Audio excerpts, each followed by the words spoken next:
নমস্কার। টালিগঞ্জ স্বপ্নমৈত্রীর তরফ থেকে আপনাদের সকলকে শুভেচ্ছা অভিনন্দন।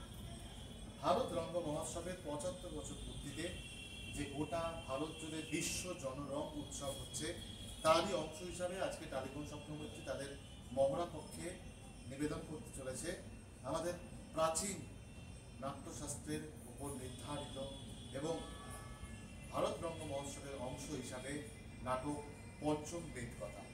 আপনাদের সকলকে আমাদের সাথে এবং পাশে থাকার জন্য আমন্ত্রণ জানাচ্ছি। দেখতে থাকুন পঞ্চম বেদকথা।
আমাদের পূর্ব পর্ব শেষ হলো।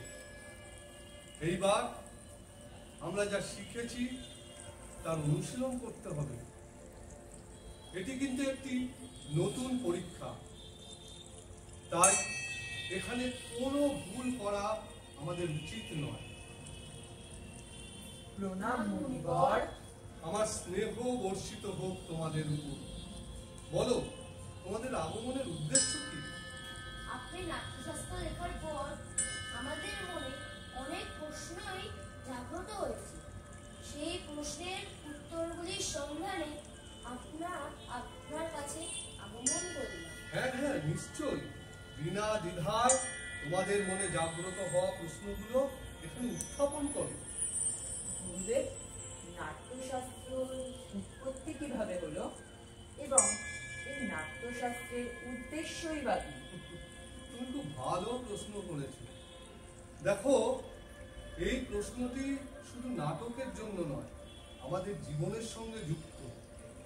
আসলে ত্রেতা যুগের পর মানুষের মধ্যে লোভ আরো প্রকট হয়ে ওঠে। পাপ এবং সংঘাতকে সঙ্গে নিয়ে মানুষ এগিয়ে যেতে থাকে। তখন ইন্দ্র ব্রহ্মার কাছে গিয়ে প্রার্থনা করলেন এবং তাকে বললেন, আপনি এমন একটি মাধ্যম তৈরি করুন যা দৃশ্যমানতা এবং শ্রবণ শক্তিকে সঙ্গে নিয়ে মানব জাতিকে ধর্ম, অর্থ, কাম আর মোক্ষের পথে নিয়ে যেতে পারে। তখন ইন্দ্রের অনুরোধে ব্রহ্মা রচনা করলেন নাট্যবেদ, যার প্রায়োগিক দিক হলো এই নাট্যশাস্ত্র। সাধু সাধু। ধন্যবাদ। বেদেই আছে জগতের সকল জ্ঞানের ভান্ডার, বেদেই লুকিয়ে আছে জগতের সকল দিক। সুতরাং আগের বেদগুলি তো ছিল না, তাহলে আবার নতুন বেদের সৃষ্টি কেন? হ্যাঁ, নতুন বেদের সৃষ্টি করা হলো কারণ সব মানুষকে সব কিছু সহজভাবে বোঝানোর জন্য এটি দরকার ছিল। জানো তো, একমাত্র নাটকের মাধ্যমে সাধারণ মানুষকে শিক্ষা আর ধর্মের পথে নিয়ে যেতে পারে। তাই এই শুভ উদ্দেশ্য সফল করার জন্য ব্রহ্মা কি করলেন, 4টি বেদকে একত্রিত করে রচনা করলেন পঞ্চম বেদ, যা নাট্যবেদ নামেও পরিচিত। 4টি বেদের তত্ত্ব এবং উপাদানগুলি কিভাবে নাট্যবেদ রচিত হলো গুরুদেব?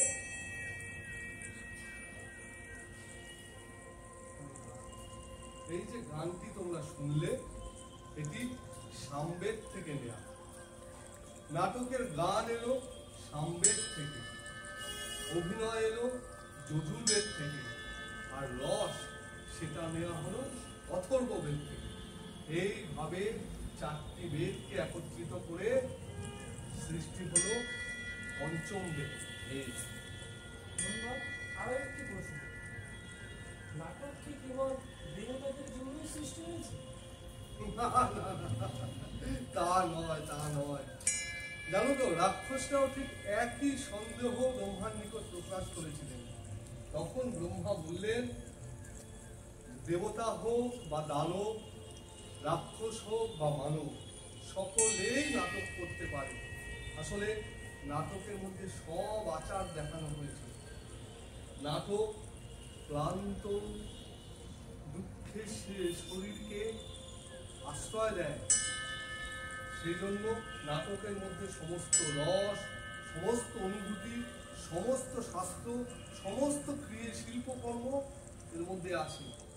এমন কোনো জ্ঞান নেই, এমন কোনো ক্রিয়াও নেই যা নাটকে দেখানো যায় না।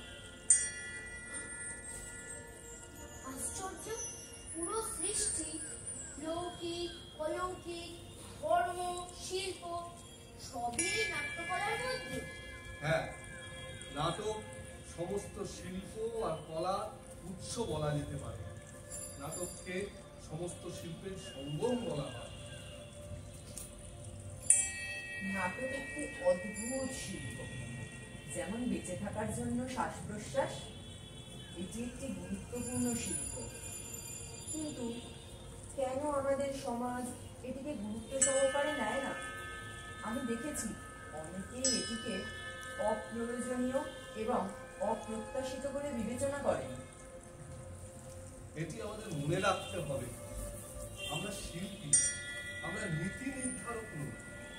শিল্পই আমাদের ধর্ম। আমরা শিল্প নিয়ে পরীক্ষা নিরীক্ষা করব, কিন্তু কখনোই নীতি নিয়ে নয়। আসলে নাটক শুধু শিল্প নয়, এটি সমাজের আয়নাও। সত্যের পথে, মানবতার পথে মানুষকে এগিয়ে নিয়ে যেতে পারে।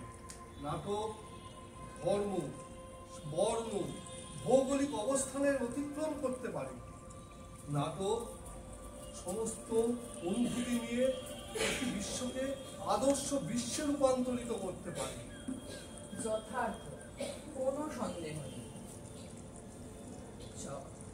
শিল্প ছাড়া যে সমাজ, তা পশুর সমাজ।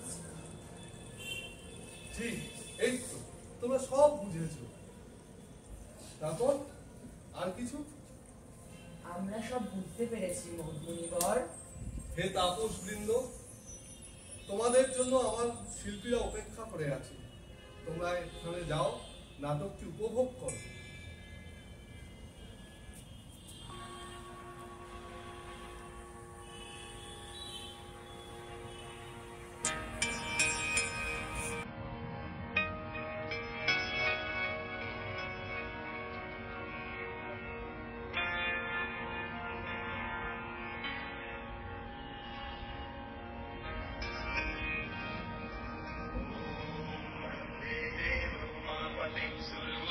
এদেশ তোমার, এদেশ আমার, আমরা হব সবার।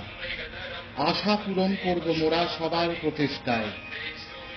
এই আনন্দের জগতে সবাই সৃষ্টি নিয়ে মাতে, নির্ভীক আর সাহসী হয়ে কলুষকে তাড়ায়। আয় রে আয়, সময় বয়ে যায়, মোদের এদেশ ডাকে, ভালোবেসে আয়। এই পৃথিবী বাঁচে মোদের মহিমায়। আয় রে আয়, আয় রে আয়, আয় রে আয়।